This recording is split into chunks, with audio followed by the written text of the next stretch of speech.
अमेरिकेचे राष्ट्राध्यक्ष Donald Trump यांची ॲपलला धमकी, आयफोनचं अमेरिकेमध्ये उत्पादन केलं नाही तर कमीत कमी 25% कर लावला जाणार.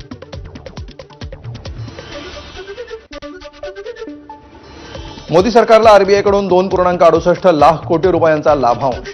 रिझर्व्ह बँकेकडून सरकारला मिळणारा लाभांश वित्तीय तूट कमी करण्यासाठी महत्त्वाचा. राष्ट्रीय सुरक्षा सल्लागार अजित डोवाल रशियाचा दौरा करणार असल्याची सूत्रांची माहिती. ऑपरेशन सिंदूरनंतर डोवाल यांच्या दौऱ्याला महत्त्व. लातूर शहरामध्ये ड्रग्ज विक्री करणारी महिला आणि ड्रग्ज खरेदी करणाऱ्या दोघांना पोलिसांनी ठोकल्या बेड्या, तर मुख्य आरोपी फरार असल्यामुळे पोलिसांकडून तपास सुरू.